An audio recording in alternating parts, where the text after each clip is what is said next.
Hello, welcome to another edition of This or That. I am Bhartendra Singh. This is a very special edition. It's special because I'm not going to talk about money. I'm going to talk about something which is more important than money. आप सोचोगे कि पैसे से ज़्यादा क्या important है? तो imagine a scenario where all the money, 1 crore, 2 crore, whatever you wanted to make, you have done it and you want to live your life, but you don't have the energy to do anything. You're not able to climb the stairs. You're having trouble bending down, your joints have an issue, and that's not something that I'm imagining that happens, right? So we're going to talk about health, and health is wealth. It's a different segment, and to talk about it, we have a very special guest, Mr. Chirag Barjatya. He is an entrepreneur, a founder of PFC. PFC is Progressive Fitness Club, and the first rule of this club is you must talk about this club. So, hi, Chirag. Thank you very much. Hi, it's nice to be here. सो हम बहुत सारी चीज़ें cover करेंगे और मैं ये segment इसलिए भी करना चाहता था क्योंकि इंटरनेट पे इतनी सारी चीज़ हैं और हर बात की बहुत कॉन्फ्लिक्टिंग Yeah. इंफॉर्मेशन है. तो हम स्टार्ट करते हैं एकदम बेसिक से. What is health, what is fitness, क्या डिफरेंस है, मतलब फिटनेस फॉर व्हाट, Yeah. वहाँ से स्टार्ट करते हैं. ठीक है. सब मुझसे ये सबसे कॉमन क्वेश्चन है जो सब भी पूछते हैं कि फिटनेस क्या होती है, फिटनेस का डेफिनेशन क्या है. मेरा आंसर हमेशा सबके लिए सेम ही रहता है. आपने अगर ये जो पॉडकास्ट देख रहे हैं, मेरा पहले भी किसी ने कंटेंट देखा होगा, तो फिटनेस का डेफिनेशन सबके लिए अलग है. अभी मेरे लिए बीइंग अ न्यू पेरेंट, मेरे लिए ये फिटनेस है कि मैं अपने बच्चे के साथ नीचे बैठकर खेल सकता हूँ विदाउट एनी जॉइंट पेन, और मुझे उसको बार बार उठाने में बैक पेन नहीं होता. That is a fitness for me. For a 60-year-old woman जिसको डेली मंदिर जाना है, मंदिर के स्टेयर्स क्लाइम करने हैं विदाउट एनी फटीक, विदाउट ऐसा थकावा नहीं लगना चाहिए उनको, उनके लिए वो फिटनेस है. किसी आईटी एम्प्लॉय के लिए दिन भर बैठ के काम करना और फैट गेन नहीं करना, वो फिटनेस है. किसी बच्चे के लिए, किसी कॉलेज में जो बच्चा जाता है उसके लिए एब्स दिखाना क्योंकि उसको सबको अट्रैक्ट करना है, वो फिटनेस है. तो फिटनेस का डेफिनेशन सबके लिए अलग होता है. बट इन जनरल एक अच्छी हेल्थ वो होती है जहाँ पे आपका बॉडी फैट परसेंटेज ज़्यादा नहीं है, आप एक एक्टिव है, दिन भर आप एनर्जेटिक फील करते हैं, आपको अननेसेसरी डिप्रेसिव या एंग्जाइटी सिम्टम्स नहीं है, नहीं तो आपकी मेंटल हेल्थ भी ख़राब हो सकती है वहाँ पे. प्लस आपके जो ब्लड मार्कर्स हैं, आपके कोलेस्ट्रॉल लेवल्स है, आपके लिवर की प्रोफाइल, किडनी का प्रोफाइल, वो सब रेंज में होना चाहिए. That is a good health. तो वहीं से स्टार्ट करते हैं कि अगर किसी को चेक करना है वो हेल्दी है तो किस तरह की बॉडी मार्कर्स उसको चेक करने चाहिए. मैं सबको ये बोलता हूँ कि आपको इसके लिए डॉक्टर का प्रिस्क्रिप्शन भी नहीं चाहिए. आप सिंपली जाओ किसी भी ऐप से, 1mg से, हेल्दियन से, फार्म ईजी से, थायरो केयर से, यहाँ से जाके आप फुल बॉडी जो ब्लड टेस्ट होता है वो बुक करवा लो. लकीली आप बहुत लकी हो, आप इंडिया में रहते हो, बहुत सस्ते ब्लड टेस्ट होते हैं अपने यहाँ, और हमें उसके लिए लाइन में नहीं लगना पड़ता. घर पे आके ब्लड सैंपल ले जाते हैं. अगर आप पूछोगे यूके में, यूएस में, कनाडा में लोगों से कि उनको कितना वेट करना पड़ता है 2-2 महीने एक ब्लड सैंपल देने के लिए, तो आपको लगेगा कि यार मैं तो हर हफ्ते करवा लूँ ये चीज़, और बहुत सस्ता है. लाइक 1600 to 1800 में पूरी बॉडी का टेस्ट हो जाता है, जिसके अंदर लिवर कैसा चल रहा है आपका, किडनी की क्या कंडीशन है, कोलेस्ट्रॉल कैसा है, आपकी फास्टिंग ब्लड ग्लूकोज कैसा है, आपका डायबिटीज़ होने वाला है नहीं होने वाला, ये सारी चीज़ें बेसिक आपको पता लग जाती है within a day. Is it possible कि somebody looks really fit, weight भी नहीं है, फैट भी नहीं है, but still internally might not be healthy? या हमें तो ऐसे केसेस सबसे ज़्यादा देखने को मिलते हैं. वो बोलता है यार कुछ भी नहीं है मेरे को, मैं अच्छा खाता हूँ, घर का खाता हूँ, फिट हूँ, लीन हूँ, फिर ये मेरा कोलेस्ट्रॉल कैसे बढ़ा हुआ है. तो वहाँ पे जेनेटिक्स का सबसे बड़ा रोल होता है कि अगर आपके जीन्स में ही कोलेस्ट्रॉल बढ़ा हुआ आ रहा है और आप फिर भी सोच रहे हो कि मैं एक नॉर्मल लाइफस्टाइल जी रहा हूँ, मैं कुछ भी गलत नहीं कर रहा हूँ, तो आपको फिर मेडिकेशन और डॉक्टर की हेल्प लगती है वहाँ पे. तो इसलिए that is a very common thing. इसी फिटनेस के बैलेंस में हम 4-5 चीज़ें सुनते हैं. स्ट्रेंथ ट्रेनिंग, या apps, looking good, aesthetics, Yeah. Cardiovascular health और भी कोई पैरामीटर्स होंगे. तो ये अगर मैं फिटनेस की बात करूँ तो एक सबके बारे में आप मुझे बताइए, स्ट्रेंथ ट्रेनिंग क्या होती है? Is it same as looking good, body building, या कार्डियोवास्कुलर हेल्थ, ये सब के बारे में बताइए कि क्या क्या है. सो स्ट्रेंथ ट्रेनिंग बेसिकली है कि you should be able to lift at least आपका जितना बॉडी वेट है ना उतना वेट्स आप उठाना आपको आना चाहिए in the form of squats हो गया, डेड लिफ्ट हो गया, बेंच प्रेस हो गया, डंबल्स हो गए, फार्मर्स कैरी हो गया। इतना अगर आपको आता है तो आप एक अच्छी स्ट्रेंथ में आ चुके हो। जब ये 1.5x हो जाता है तो आप एक एडवांस लिफ्टर बन जाते हो। बट इतना बेसिक सबको आना चाहिए कि अगर आप स्टार्ट भी करोगे आज से वर्कआउट करना, आपने कभी टच नहीं करे वेट्स, तो भी within a year, within 18 months के आसपास आप उतना वेट्स लिफ्ट कर पाओगे, and that is a good sign. ये चीज़ें काम कहाँ आती है कि इससे जैसे जैसे आपकी स्ट्रेंथ बढ़ रही है तो आपकी मसल्स, आपकी जॉइंट्स सब स्ट्रांग होते जा रहे हैं। तो ये रैंडम चीज़ें होती है ना कि हमारा पैर गलत पड़ गया कहीं पे तो बैक पेन हो गया 6 महीने के लिए, या फिर आप नीचे से कई बार ऊपर उठ रहे थे तो एक नस खिंच गई बॉडी की तो उसकी वजह से बैक पेन हो गया। ये सब चीज़ें उससे डिमिनिश हो जाती है, वो अपनों को फिर प्रॉब्लम्स नहीं आती ऐसी इंजरीज में। और वेट उठाने का नीड तो कभी भी पड़ सकता है आपको यार। मतलब मैं लड़कों को कहता हूँ कि शादी में अगर तुम्हारी ब्राइड एक्सपेक्ट कर रही है कि तुम उसको उठाओ and you are not able to do that, तो that's a shameful thing. You should be able to lift that much amount of weight. Second point आता है एंड्योरेंस का। अगर आप दुनिया भर का वेट उठा सकते हो बट अगर आप 5 किलोमीटर भाग नहीं सकते, then what's the point of fitness. अब भागना आपको कभी भी पड़ सकता है, किसी के पीछे भागना पड़ सकता है, कोई आपका पर्स चुरा के भाग रहा है उसके पीछे भागना पड़ सकता है। You have to run with your kids, you have to play with people. आप कोई स्पोर्ट खेल रहे हो तो आपको उतना एंडोरेंस होना चाहिए बॉडी के अंदर। इसलिए मैं लोगों को बोलता हूँ अगर आप लिफ्ट भी कर रहे हो साथ साथ प्लीज़, मतलब मैंने खुद ने ही मिस्टेक करी थी कि 4-5 साल तक मैं सिर्फ लिफ्ट कर रहा था, मैंने कभी रनिंग ऐड नहीं करा। रिसेंटली मैंने रनिंग ऐड करा, मैं हाईरॉक्स के लिए प्रेप कर रहा था, तो then I realised it's very important. क्योंकि रनिंग करके आपको रियलाइज़ होता है कि आपका स्टेमिना कितना पीछे रह गया, मसल्स तो बन गई है। थर्ड चीज़ है कि fitness should be overall. You should be able to play sports without getting tired. कि आप कभी वेकेशन पे गए दोस्तों के साथ और वो बोले चलो फुटबॉल खेलते हैं, क्रिकेट खेलते हैं, तो ऐसा नहीं होना चाहिए यार मेरा तो पेन हो रहा है, मैं थक गया बहुत जल्दी। तो fitness should be overall. You should be able to run better, you should be able to lift better, and आप जब ये दोनों चीज़ें करोगे तो ऑटोमेटिकली आपकी जो जॉइंट्स की फ्लेक्सिबिलिटी है वो सब भी इंक्रीज हो जाती है। इसमें मेरा एक पर्सनल क्वेश्चन है। अभी को कुछ टाइम से इतना फोकस नहीं हो पाया, but there was a time that I was really focused. Okay, Yeah. तो चैलेंज क्या होता है कि अगर आप वेट्स उठाएंगे तो आप भाग नहीं पाते हैं, अगर आप भागने जाएंगे तो Yeah. अगले दिन वेट्स नहीं उठते हैं। तो ये बैलेंस कैसा होगा बिटवीन रनिंग? यस, या आपको एक चूज करना है या क्या, कैसे आप उसको प्लान करेंगे? इसका एक तरीका है सिंपल, अपनी प्रोग्रामिंग आपको ऐसे करनी पड़ेगी कि वीक में अगर आप 3 दिन भी वेट्स उठा रहे हो दैट इज़ गुड इनफ, और 3 दिन आप कार्डियो एक्टिविटीज़ को दे रहे हो that is more than good enough. वैसे WHO के हिसाब से, वर्ल्ड हेल्थ ऑर्गेनाइजेशन के हिसाब से 150 minutes of exercise per week is good for you, जो आपको दूसरी जो बीमारियाँ होती है, बीइंग सेडेंट्री रहने से जो बीमारियाँ होती है उससे दूर रखता है। तो ये 150 मिनट को अगर आप 30-30 मिनट भी ऐसे डिवाइड कर लोगे तो रोज का आपको रनिंग करने में, जैसे 5 किलोमीटर्स रनिंग करने में आपको 30 से 40 मिनट लगना चाहिए। Running should not be fast, आप मॉडरेट रनिंग भी कर सकते हो। नेक्स्ट डे आप वेट्स उठा सकते हो, you can go for a swimming और something, you can play a sport और समथिंग।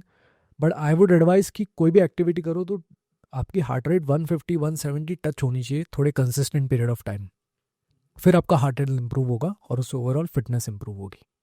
अच्छी हार्ट रेट नॉर्मल क्या होनी चाहिए हमारी? नॉर्मल हार्ट रेट एक्टिविटीज़ के टाइम आई एडवाइस कि जोन 3 जोन 4 तक जानी चाहिए, दैट इज़ लाइक 130 से 170। उसके ऊपर जोन 5 आ जाता है। जोन 5 काफ़ी स्ट्रेन डालता है, हर कोई उसको सस्टेन नहीं कर पाता, बट जोन 5 भी टच होना चाहिए कभी कभी आपके VO2 मैक्स को इम्प्रूव करने के लिए। और आपकी रेस्टिंग हार्ट रेट 50 के अंडर होनी चाहिए। जब आप रेस्ट पे हो तो 50 के अंडर रहेगा तो that's a good sign that you are becoming an athlete. आपकी बॉडी बहुत अच्छे रेस्ट पे अपने आप को काम रखती है पूरा। ये वॉचेस और ये गैजेट वगैरह जो रिंग्स वगैरह आ रही हैं उसमें VO2 मैक्स होता है, आपने भी बोला। नेक्स्ट पे what is VO2 max? VO2 max basically ये होता है कि आपकी बॉडी के पास कितना करेंसी है।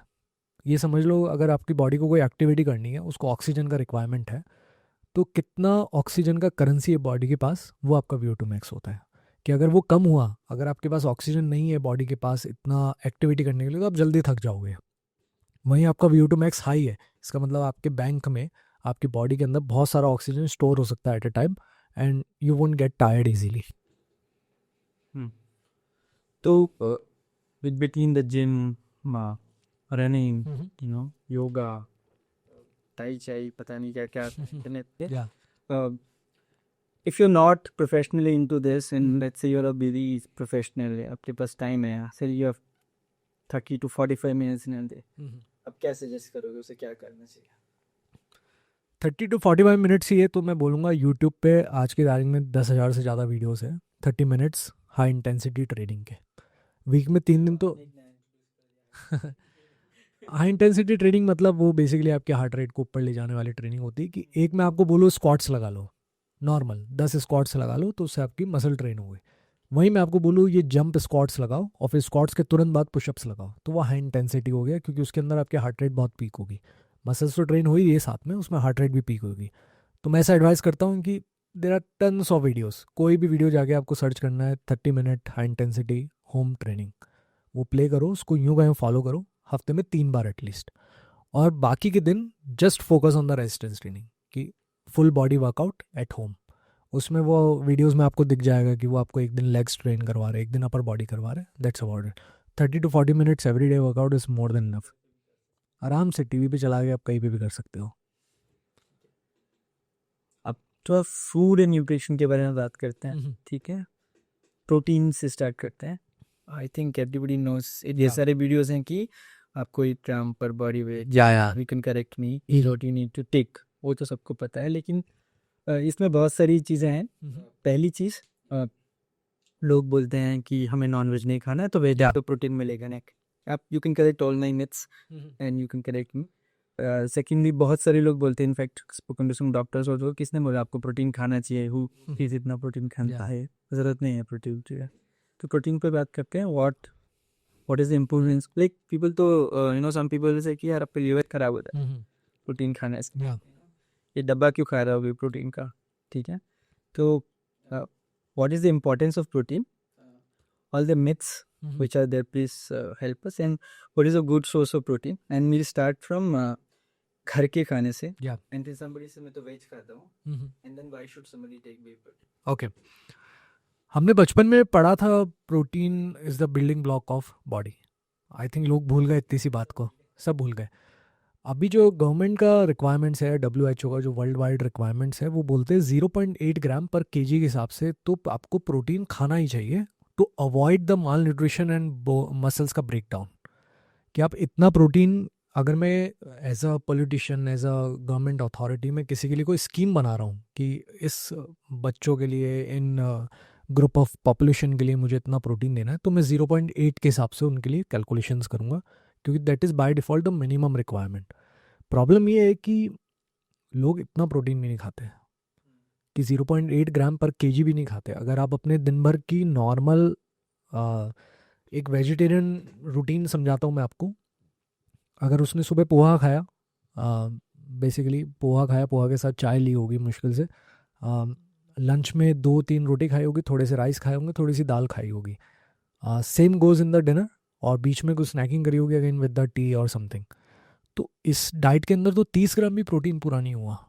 आपको at least being a 70-80 kg person 60 grams तो खाना चाहिए। इसलिए हम इतना पीछे पड़े रहते हैं कि प्रोटीन अपना इंक्रीज़ करो, बट लोगों को लगता है कि ये सब प्रोटीन बेचने के पीछे लगे हुए हैं, इसलिए बोलते हैं प्रोटीन इंक्रीज़ करो।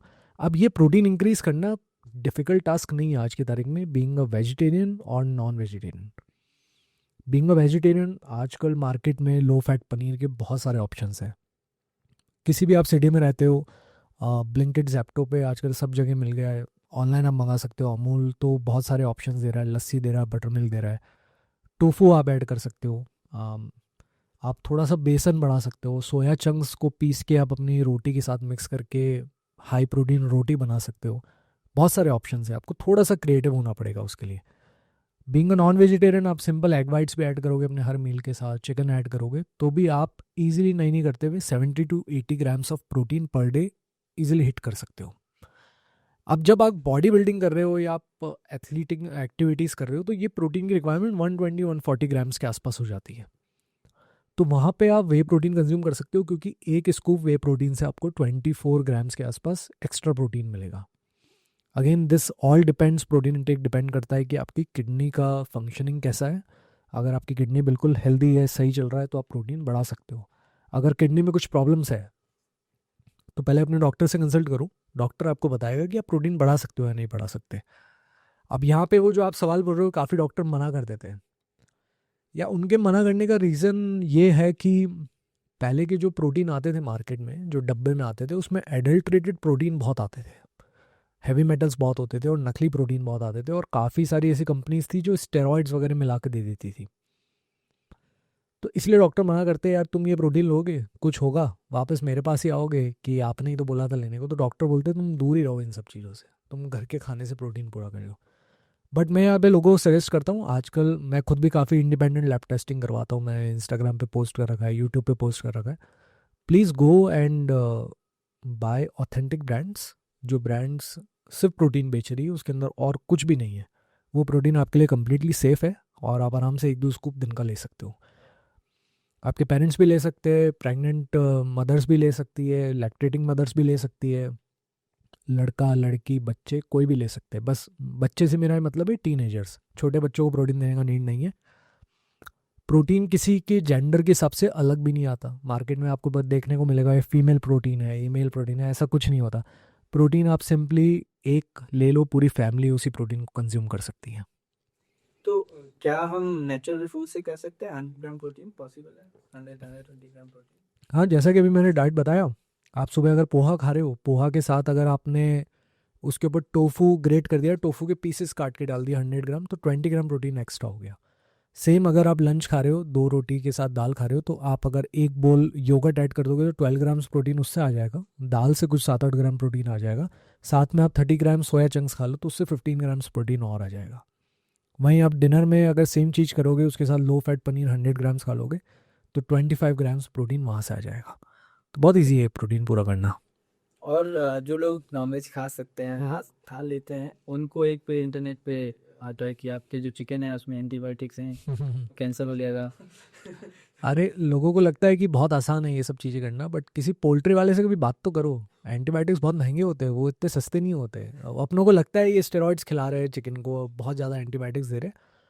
चिकन को वो उतनी चीज़ें देते हैं जो उनकी रिक्वायरमेंट दवाई होती है, जिससे कि उनके बीच में बीमारियाँ ना फैले, मगर वो आपके अंदर कोई रेजिस्टेंस डेवलप नहीं कर रही है और वो आपके अंदर डायरेक्टली नहीं आ रही है। Don't worry about it. X की भी मैं बात करना चाहता हूँ।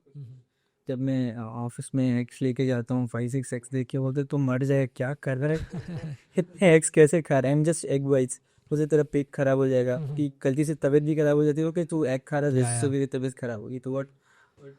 मैं इनको बोलता हूँ, ऐसे जो भी लोग बोल रहे हैं पहले उनकी थाली देख के देखो कि वो क्या खा रहे हैं। फिर एग्स में कोई दिक्कत नहीं है यार, बट इट जस्ट कि होल एग्स बहुत ज़्यादा नहीं खाने चाहिए हमें। वो डिपेंड करता है, क्योंकि हम साउथ एशियंस का प्रॉब्लम है कि हमारा कोलेस्ट्रॉल बाय डिफ़ॉल्ट जेनेटिक्स की वजह से ज़्यादा रहता है। अगर आप अननेसेसरी बहुत ज़्यादा योग खाओगे या बटर खाओगे या घी खाओगे, ऐसे सैचुरेटेड फैट आइटम्स खाओगे, तो आपका कोलेस्ट्रॉल और बढ़ सकता है।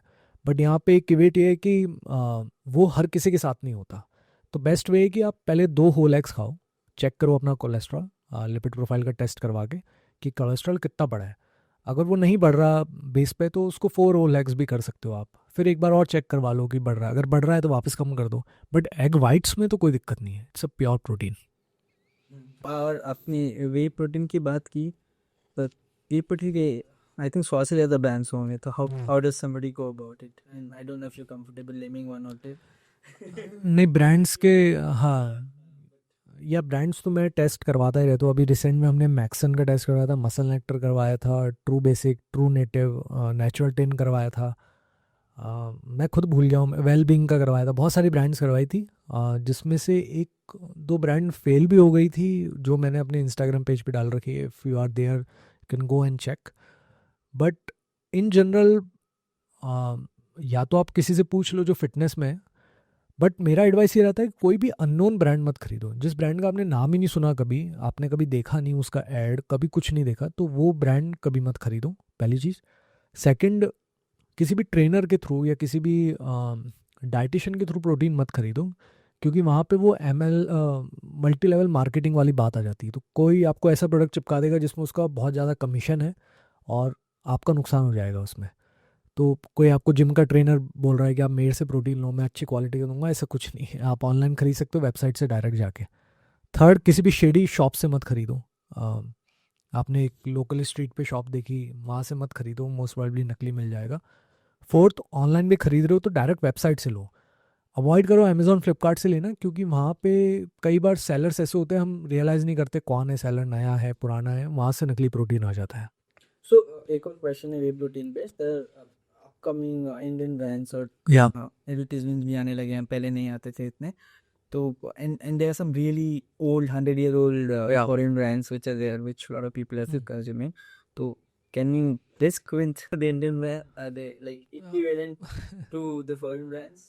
देखो इंडियन ब्रांड्स में आई फुली ट्रस्ट अमूल, क्योंकि सालों का ट्रस्ट है, हम दूध पीते आ रहे हैं बचपन से अमूल का, आज तक कुछ प्रॉब्लम नहीं हुई है। इंडियन ब्रांड में आई ट्रस्ट अमूल। बाकी इंडियन ब्रांड्स जो वे की है ना वो सब बाहर से ही मंगाती है, बाहर से आता है वो रॉ मटेरियल, उसको फिर यहाँ पे मिक्सिंग करते हैं, they sell it to you. क्योंकि इंडिया के अंदर ऐसा वे प्रोटीन बहुत कम कंपनीज बनाती है और उतना बल्क क्वांटिटीज़ में भी नहीं बनता। फिर भी मैं लोगों को ये एडवाइस करता हूँ, अगर आप ट्रस्ट करते हो इंडियन कंपनीज़ को, आप में है वो फीलिंग कि मैं ट्रस्ट कर सकता हूँ, तो इंडियन ब्रांड्स खरीदो, कोई दिक्कत नहीं है। बट अगर आपको ट्रस्ट नहीं है then go for a foreign brand. यहाँ पे ट्रस्ट की बात इसलिए क्योंकि प्लेसिबो एक बहुत बड़ा फैक्टर होता है कि मैंने इंडियन ब्रांड खरीदी, बट अगर मेरे दिमाग में है कि यार ये इंडियन ब्रांड हो सकता है, इसमें कुछ शेडीनेस हो सकती है और मुझे वे पीते ही कुछ भी हुआ, तो मेरा ब्लेम सबसे पहले जाएगा कि ये इस ब्रांड के अंदर प्रॉब्लम है। मेरे पास ऐसे क्लाइंट्स आ चुके जो प्रोटीन पीते ही अगले दिन बोलते बुखार आ गया, कि आपने बोला था प्रोटीन पीने को और मेरे को फीवर आ गया। मैंने कहा प्रोटीन और फीवर का कोई रिलेशन नहीं है, बट अगर आपको वहम है कि प्रोटीन पीने से हुआ है तो फिर उसका कोई इलाज नहीं है। Before move on, मैं बोल दिया for people who are really doubt about होता क्या है, what is whey protein? वे यार जब हम पनीर बनाते हैं, चीज़ बनाते हैं घर पे, पनीर फाड़ा होगा आपने कभी विनेगर या लेमन डाल के, तो पनीर निकल जाता है सॉलिड, उसके बाद जो पानी बचता है that is a way protein. अब उस पानी को commercially they dry it out, तो ड्राई करने के बाद बहुत छोटे छोटे माइन्यूट पीसेस बचते हैं, that is a milk solid. वो मिल्क सॉलिड में से वे एक्सट्रैक्ट करते हैं और वो आपको देते हैं, कुछ और केमिकल नहीं होता, it's a simply processing part of it. And we do it just because हमको concentrated quantities में चाहिए होता है। We do it because whey protein में सिर्फ प्रोटीन होता है, उसके अंदर बहुत फैट और कार्ब्स पूरी तरीके से निकल जाता है, बहुत मिनिमम अमाउंट 1-2 ग्राम्स ही रहता है और सिर्फ प्योर प्रोटीन होता है। तो वे प्रोटीन लेने का फ़ायदा ये है कि एक स्कूप के अंदर, 1 स्कूप के अंदर, जो पैकेट के अंदर एक स्कूप आता है 30-35 ग्राम्स का, उसके अंदर आपको 25 ग्राम्स ऑफ प्रोटीन मिल जाता है, अराउंड 125 कैलोरीज में। If you compare this to tofu, मैं अगर वेजिटेरियन बात करूँ तो टोफू में 15 से 18 ग्राम प्रोटीन मिलेगा आपको, कुछ 180 कुछ कैलोरीज में। वहीं पनीर से कंपेयर करूँ, अगर नॉर्मल पनीर से कंपेयर करूँ तो कुछ नॉर्मल पनीर अगर आप खा रहे हो तो 18 ग्राम्स आपको प्रोटीन मिलेगा, कुछ 280 कैलोरीज में। लो फैट पनीर खाओगे तो उसके अंदर भी 180 कुछ कैलोरीज रहती है 25 ग्राम्स प्रोटीन के लिए। सो स्कूप से ये होता है कि it's the leanest source of protein. फिर नेक्स्ट आता है माइक्रोन्यूट्रिएंट्स।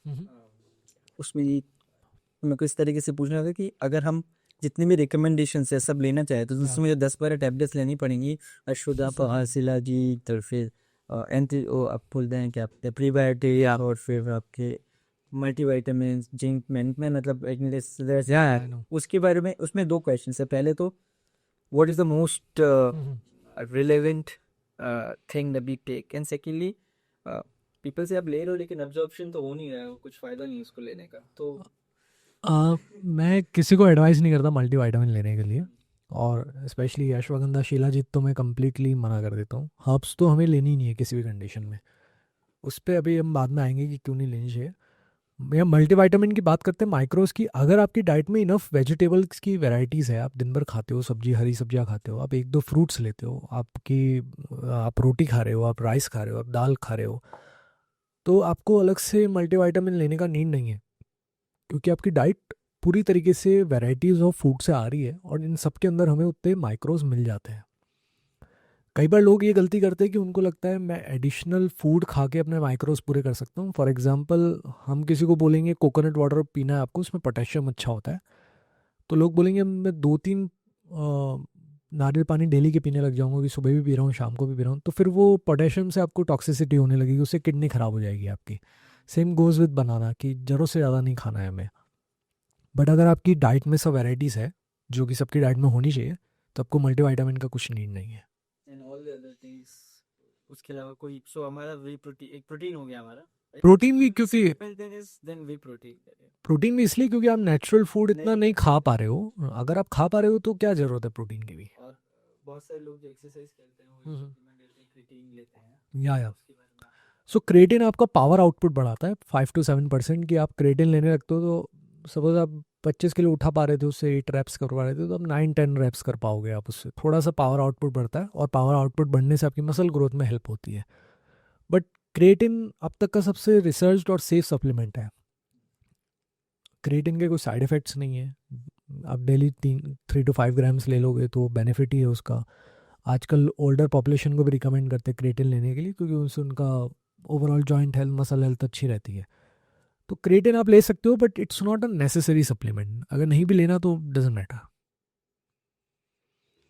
तो अब नेक्स्ट हम कार्ब्स की बात करते हैं।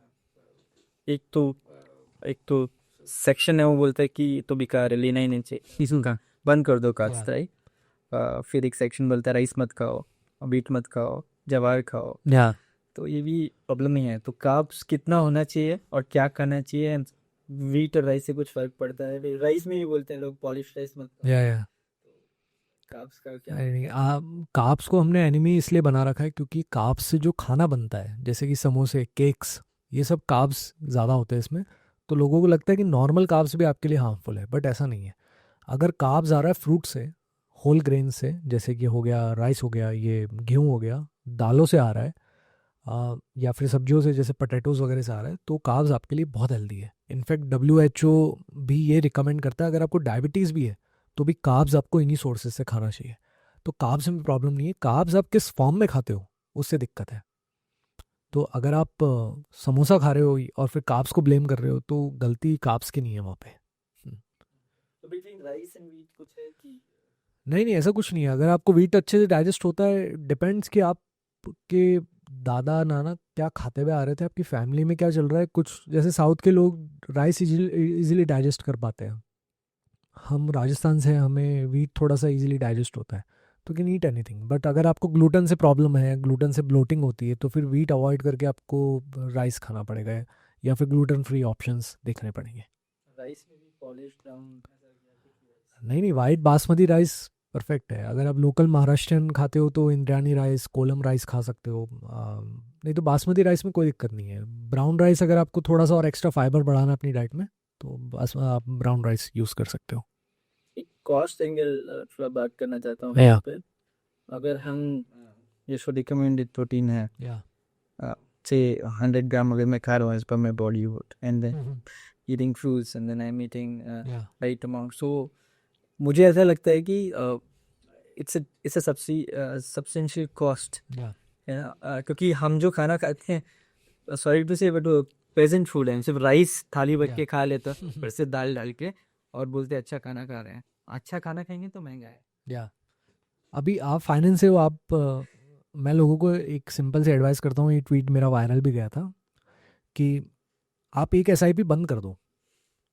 आप अगर सेविंग्स कर रहे हो तो एक SIP बंद करके उससे प्रोटीन सप्लीमेंट्स खरीद लो। अपनी हेल्थ के अंदर आप इन्वेस्टमेंट करने लग जाओ तो आगे चल के अगर आप वो SIP जो आपकी आगे टूटेगी हेल्थ की वजह से वो नहीं टूटेगी उससे बेनिफिट है। देखो हेल्दी खाना एक्सपेंसिव हो सकता है अगर आप बहुत ज़्यादा फैंसी फूड आइटम्स में जाते हो तो। बट अगर आपका protein intake soya chunks normal अंडे से हो रहा है नॉर्मल चिकन से हो रहा है टोफू से हो रहा है ये सब चीप फूड आइटम्स है ये इतने एक्सपेंसिव नहीं होते कि आपको दाल राइस सोया चंक्स तो 40 रुपये kg मिल जाता है राशन की शॉप्स पे। तो you just have to be. But अगर आपको चाहिए कि यार मेरी फूड में तो अवाकाडोज भी होना चाहिए मैं फिर चिया सीड्स भी उस पर डाल के खाऊंगा तरह तरह की स्मूदीज़ भी पीनी है आपको तो वो तो फिर एक्सपेंसिव होगा। Before we move to the next segment, food tech summary करते हैं। या Best protein source, veg, non-veg? मेरे लिए बेस्ट प्रोटीन सोर्स वेज में टोफू रहेगा और दूसरा low fat paneer. Non veg में एग वाइट्स और chicken. Best carb source? White rice basmati white rice और दाल। और फैट जो थोड़ा बहुत लेना है उसके लिए ऑयल वगैरह? Olive oil best. अभी हाँ टाटा ने भी लॉन्च कर दिया अब तो ऑलिव ऑयल इंडिया में टाटा संपन्न या किसी का तो आता है olive oil best olive oil.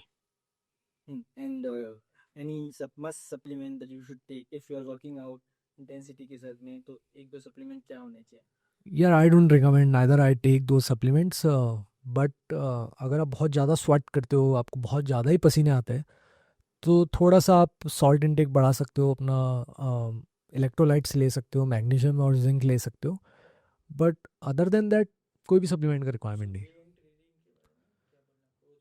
हाँ, वे आप ले सकते हो अगर प्रोटीन आप नॉर्मल फूड से नहीं कर पा रहे हो, और क्रिएटिन आप ट्राई करके देख सकते हो, इससे आपको बेनिफिट मिलता है। तो क्रिएटिन बहुत सस्ता सप्लीमेंट भी आता है, 300-400 रुपये का डब्बा आएगा, ट्राई करके देख लो इन केस, फिर बंद करके देख लो, उससे आपको जो बेनिफिट मिले तो वापस रिवर्स हो रहे हैं क्या, अगेन स्टार्ट करके देख लो। It's a simple thing. Diet की बात करते हैं। Yeah so many diets on internet, like yeah keto diet, इस डाइट, इसमें से एक डाइट है, वो डाइट एसेस नहीं है, I mean way to reduce your calories, that is intermittent fasting, या and it's becoming very popular also. So what is your view on it? And is it like harmful? Some people say नहीं आप ऐसा बंद कर दो, like some people I talk to say नहीं मैं खाना नहीं खाऊंगा तबीयत खराब। या सो मैं पर्सनली फास्टिंग रिकमेंड नहीं करता हूँ काफ़ी लोगों को, क्योंकि आई हैव सीन लोग फास्टिंग के चक्कर में अपना प्रोटीन इंटेक बहुत कम कर देते हैं। सपोज़ अगर मैं किसी को बोलूँगा आपको 16 आवर्स फास्ट करना है और 8 आवर्स, जो इंटरमीडियंट फास्टिंग का रेशियो मानते हैं लोग 16:8 वाला, कि आपको 8 आवर्स ही खाना खाना है। अभी 8 आवर्स के अंदर अगर मैं तुम्हें बोलूँगा 120 ग्राम प्रोटीन कवर करना है, तो it will be very difficult, क्योंकि प्रोटीन बहुत ही आपको फुल फील करवाता है। तो मैं रिकमेंड नहीं करता फास्टिंग करना। दूसरा, फास्टिंग की वजह से काफ़ी लोग फास्टिंग में वर्कआउट करना चालू कर देते हैं, सुबह खाली पेट वर्कआउट। उसकी वजह से फटीग हो जाता है, कभी लोगों को चक्कर आ जाते हैं, कभी कुछ हो जाता है। तो इट्स बेटर आप कुछ खा लो, क्योंकि at the end of the day आप जितनी कैलोरीज कंज्यूम करते हो ना, वही मैटर करता है। अगर आप वो फास्टिंग से कम कर रहे हो या फिर अपने खाने से कम कर रहे हो, कोई उससे चेंज नहीं बनता। It's totally equal. काफ़ी सारी स्टडीज़ ऐसा दिखा चुकी है कि अगर आपने इंटरमीडिएट फास्टिंग से अपनी कैलोरीज कट करी, या यूजुअली कैलोरीज कट करी, बट अपना खाना आपने दिन भर में 6-7 टाइम्स आपने थोड़ा बहुत खाया, आपके फैट लॉस पे कोई इम्पैक्ट नहीं पड़ता उससे।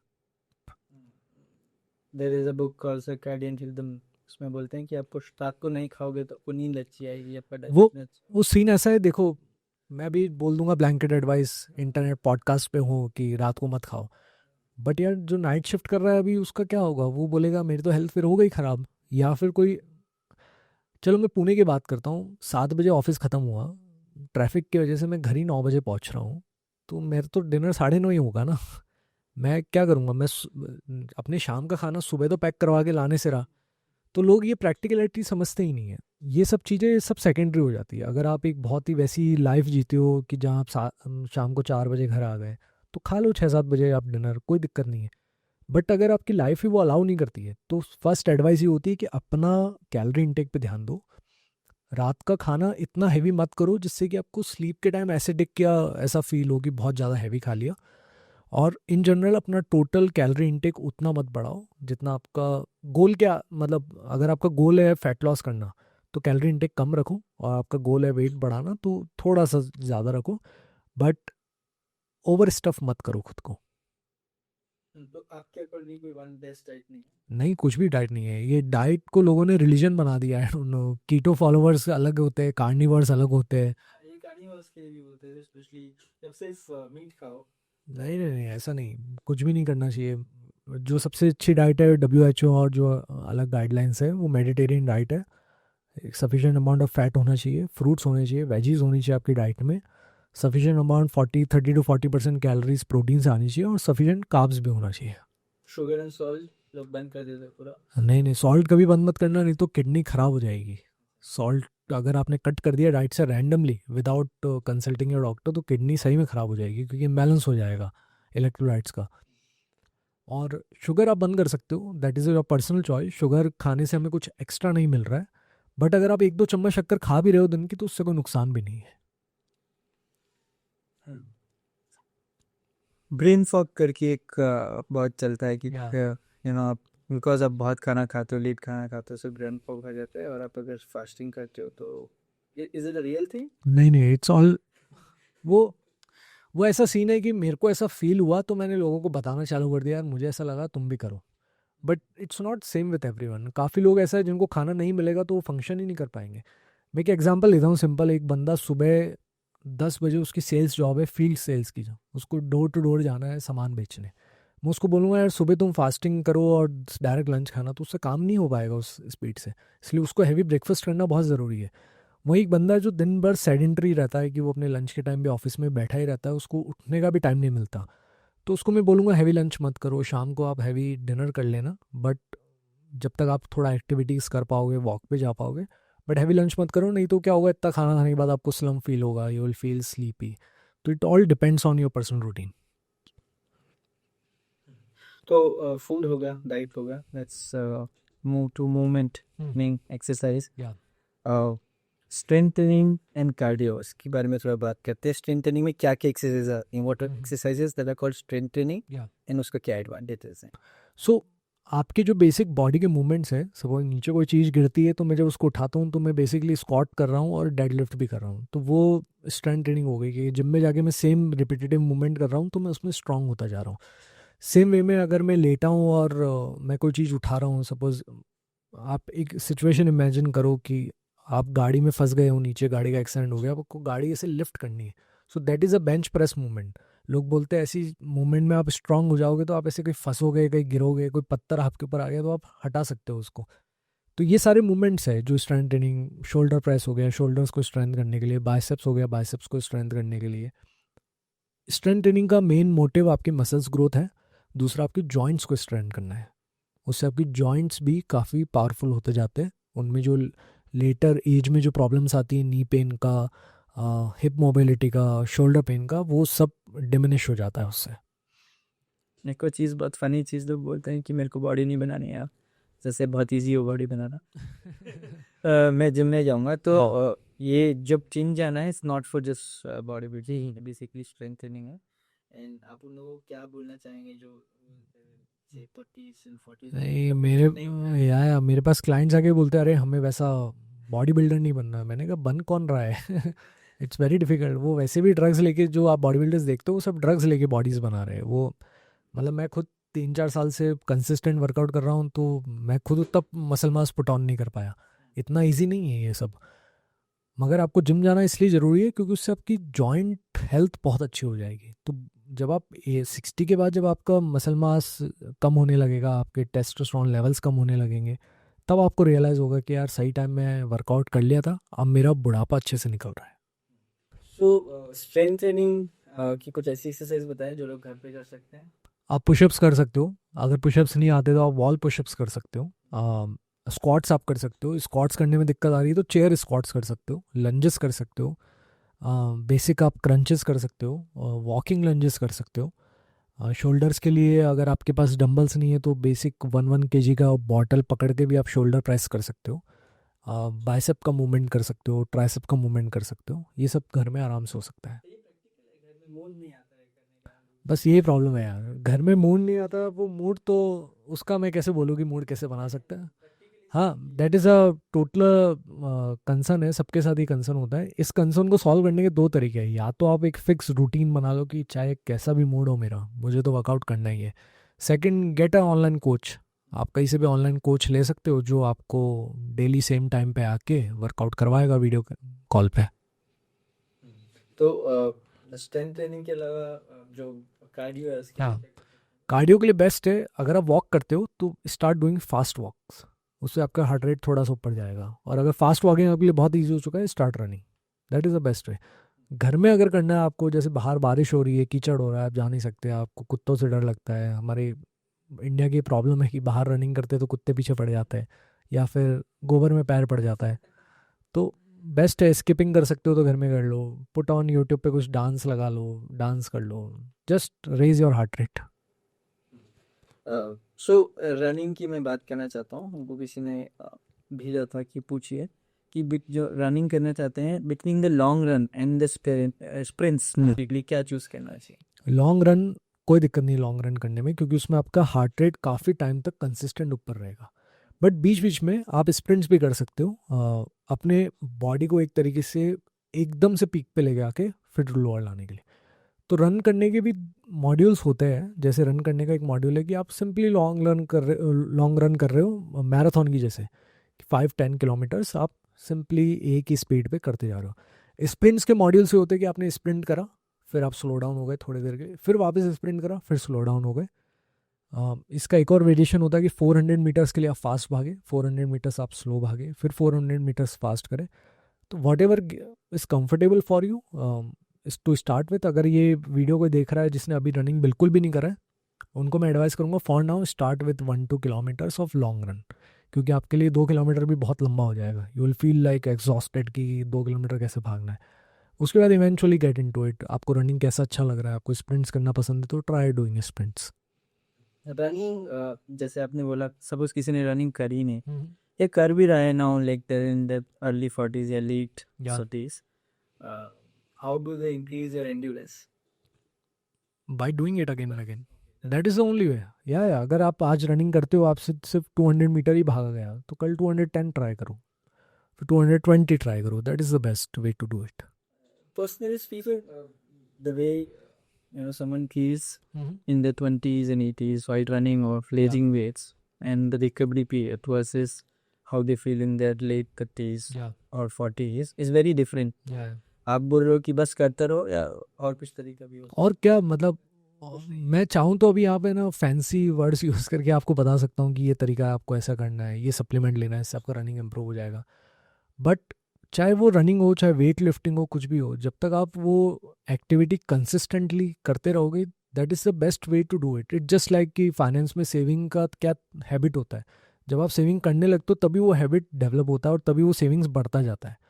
अगर आप किसी को बोलोगे सेविंग बढ़ा कैसे सकते हैं, पता नहीं कैसे बढ़ा सकते हैं। एक ही तरीका बढ़ाने का कि सेविंग कर करके ही बढ़ा सकते हैं। सेम वे कोई भी आप एक्टिविटी कर रहे हो, आप अगर टेबल टेनिस भी खेल रहे हो, कोई भी स्पोर्ट्स भी खेल रहे हो, बैडमिंटन भी खेल रहे हो, the only way to get better is to repeatedly do the same stuff.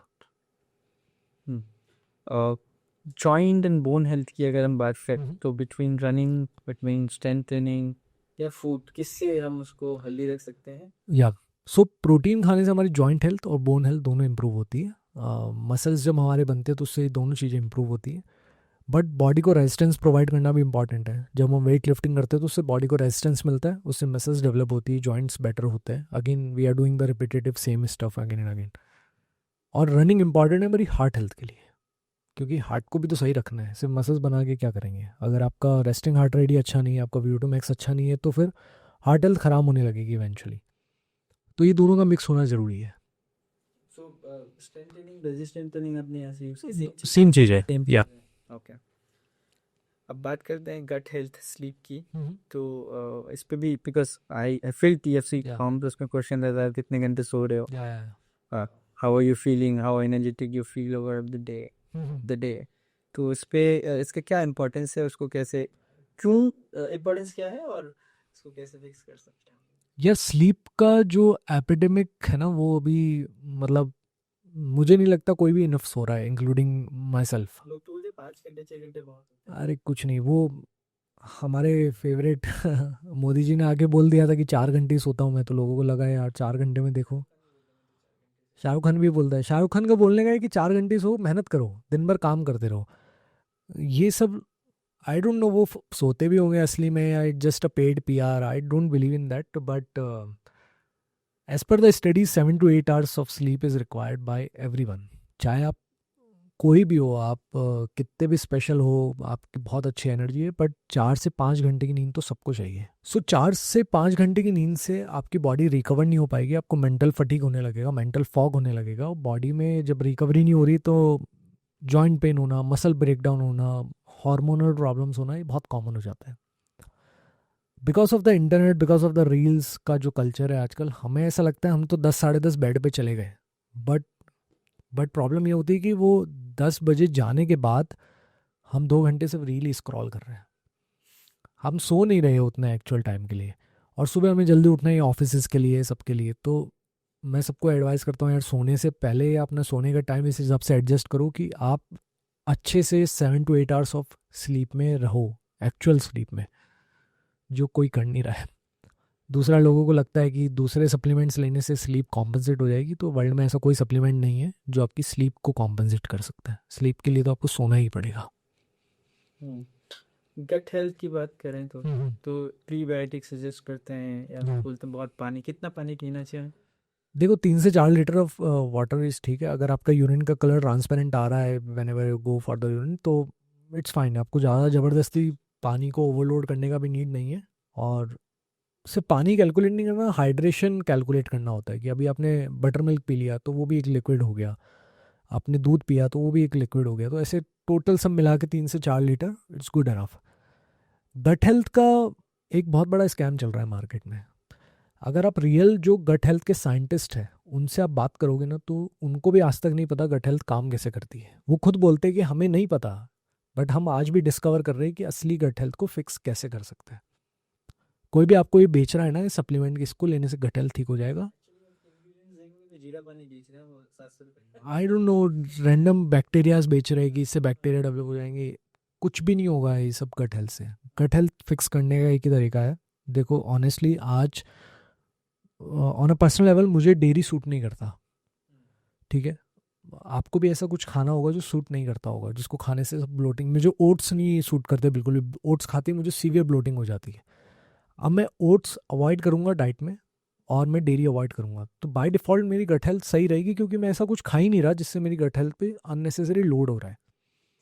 But अगर मैं खुद को फोर्स करूँगा कि यार मैं ओट्स भी खाऊंगा और ओट्स के अंदर दूध डाल के भी खाऊंगा, तो गट हेल्थ ख़राब होगी। फिर मैं दूसरे तरीके ढूंढ रहा हूँ इस गट हेल्थ को ठीक करने के, तो वो मैं गलत रास्ते पे जा रहा हूँ। इसलिए मैं लोगों को बोलता हूँ चेक करो तुम्हारे खाने में क्या तुम्हें ग्लूटेन से प्रॉब्लम हो रही है, ओट्स से प्रॉब्लम हो रही है, डेयरी से प्रॉब्लम हो रही है। ये सब खाना हटा हटा के देखो एक एक बार, आपको समझ में आ जाएगा कि गट हेल्थ ये सब खाना एलिमिनेट करने से ठीक हो जाएगी। तो ये प्रीबायोटिक कुछ हमें नहीं नहीं, आई नेवर एडवाइज वोस। थोड़ी स्पेसिफिक बात करते हैं, like for hmm, example fitness for women या क्या है, कुछ मैं लोगों के लिए बोलना चाहता हूँ हम्म, तो ये देख रहे हैं। या will talk specifically about few things like fitness for women.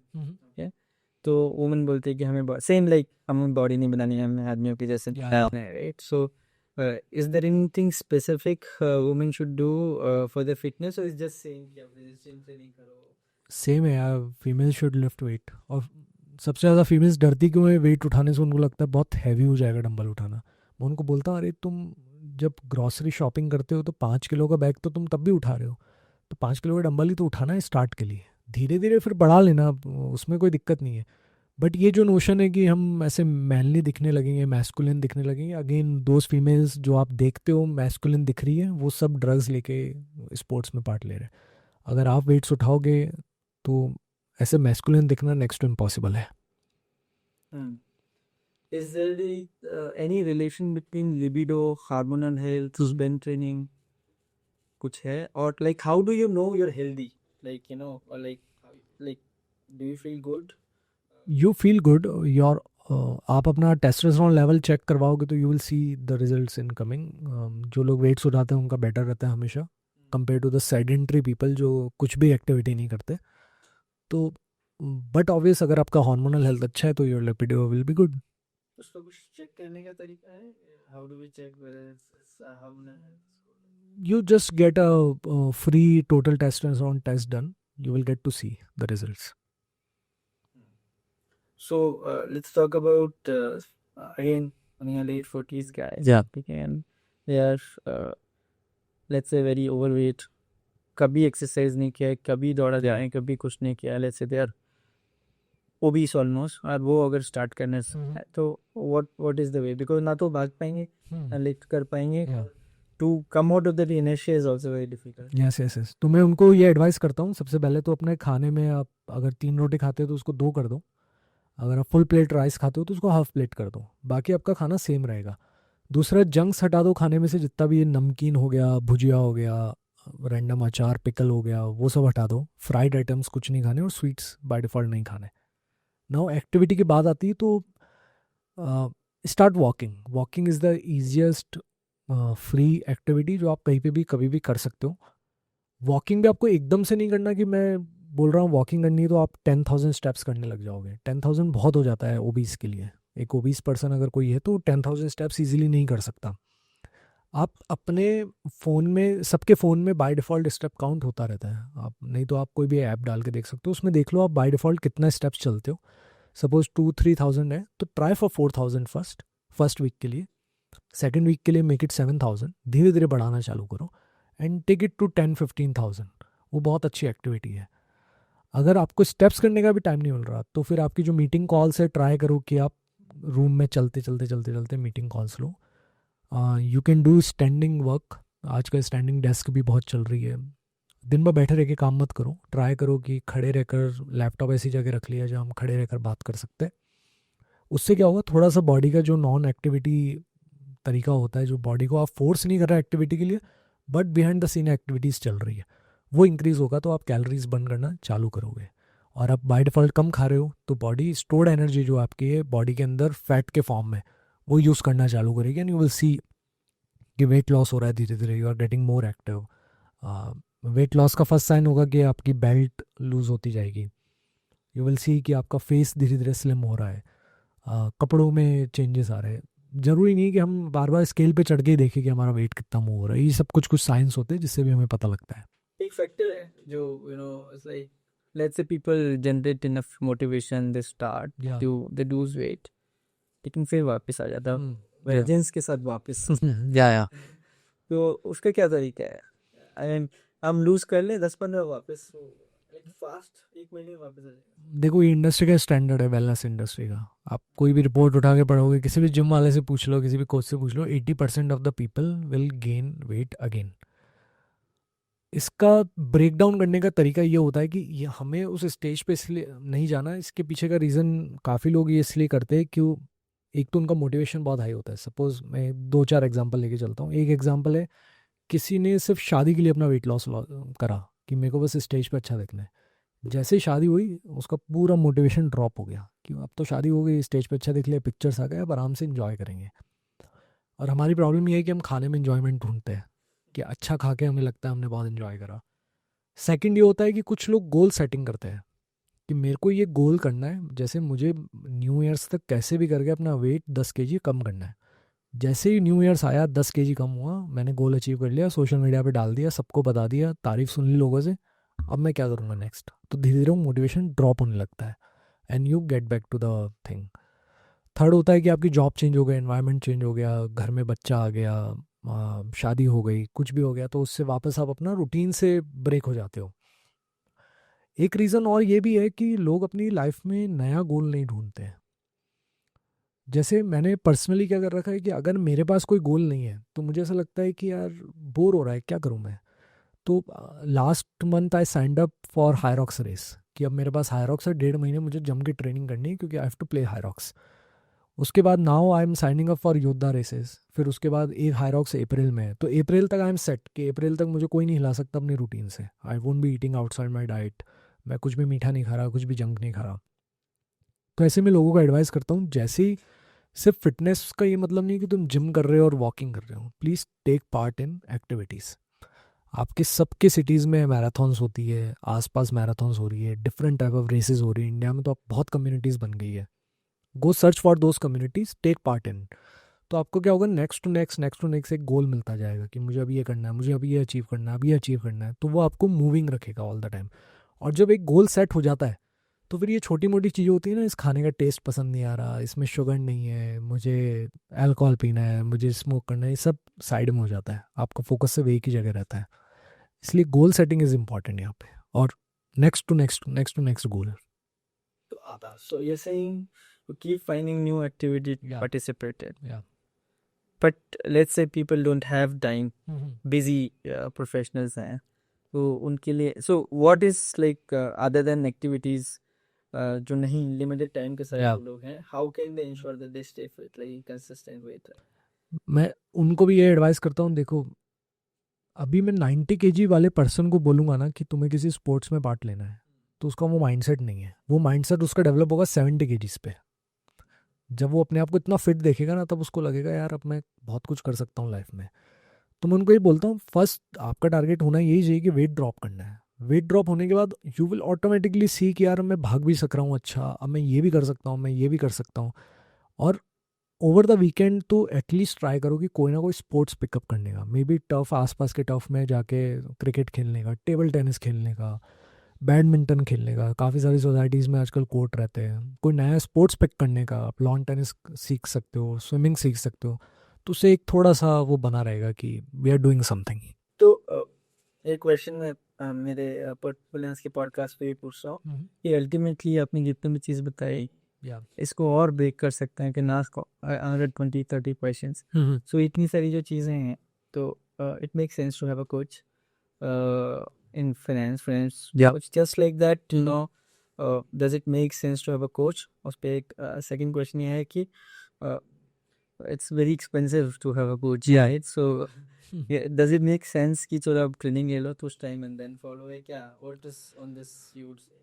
देखो लोग आजकल ये बोलते, फाइनेंस में भी आपने सुना होगा, अब तो चैट जीपीटी आ गया, मुझे कोच की क्या नीड है. तो मैं लोगों को बोलता हूँ, देखो चैट जीपीटी से तो पहले 10 साल पहले से गूगल भी दे रहा था एडवाइस. मतलब आज अगर मैं 10 साल पहले गूगल पे टाइप करता make me a diet plan, give me a diet plan, तो बहुत सारी वेबसाइट्स आती थी, इमेजेस सेक्शन पे पूरे के पूरे वर्कआउट प्लान, डाइट प्लान मिल जाते थे. लोग फिर भी नहीं करते. फाइनेंस में भी यू माइट हैव सीन, लोगों को पता है क्या करना है बट नहीं करते. कोच हम क्यों रखते हैं? अकाउंटेबिलिटी के लिए, कि कोई हम पे हर हफ्ते अगर मुझे कुछ किसी को रिपोर्ट करना पड़ता है ना, तो मैं ऑटोमेटिकली ट्रैक पे रहता हूँ. Being a coach my self, being running a fitness coaching company, मेरे पास भी आज 3 कोच है. एक मेरा बॉक्सिंग कोच सेपरेट है, एक हायरॉक्स कोच सेपरेट है, और एक मेरा डाइट जो देखता वाला है. फॉर द सेम रीज़न, मुझे पूरी साइंस पता है क्या खाना है क्या नहीं खाना है, कितना कैलोरीज है. बट मेरे पास कोई अगर रिपोर्ट करने को नहीं होगा ना, तो मैं ऑफ ट्रैक हो जाता हूँ. फिर मुझे लगता है यार खा लो, कौन देख रहा है. कोच वहाँ पे काम आता है. बट कोचेस का कैसे है, जैसे हमारी कंपनी में भी ऐसा ही है कि coach starts at 6,000, goes up to 2 lakh, 2.5 lakh.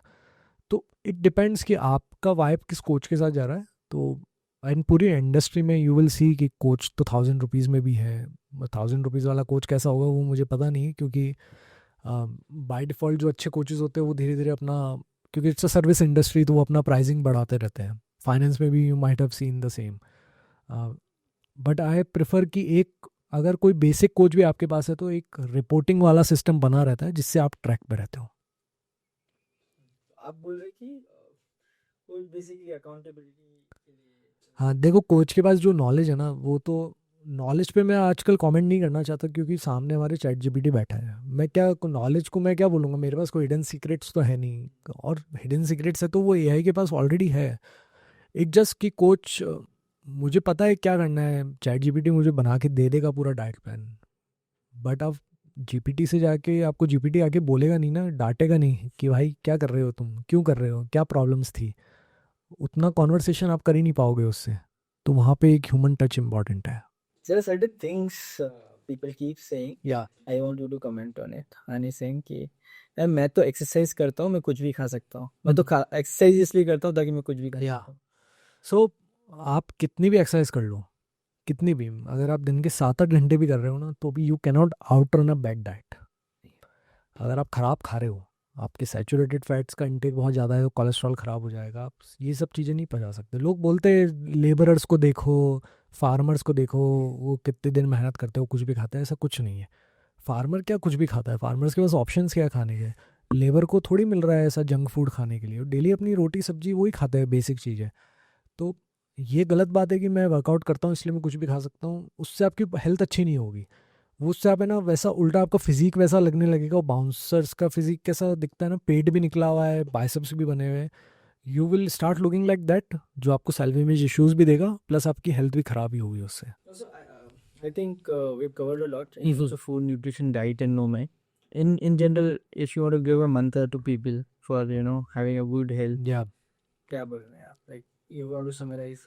हाँ, अगर मैं पॉइंट बाय पॉइंट चलता हूँ तो मैं बोलूँगा अपनी डाइट से, आपके घर में से नमकीन, भुजिया, रैंडम, अगर आप बहुत ज़्यादा पिकल खाते हो, चिप्स रखे, फ्रिज के अंदर आपके फ्रूट जूसेस रखे, अल्कोहल रखा है, ये सब हटा दो. आपका एनवायरनमेंट फिक्स हो जाएगा ना, तो आप बार बार उन चीज़ों की तरफ जैसे अब मैं कुछ काम कर रहा हूँ, बोर हो रहा हूँ, तो मुझे दिख रहा है चिप्स पड़ा है, तो चिप्स का पैकेट खा लिया.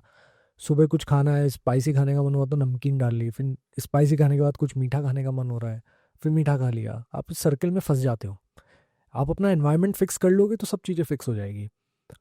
Avoid junk food, start adding protein food items.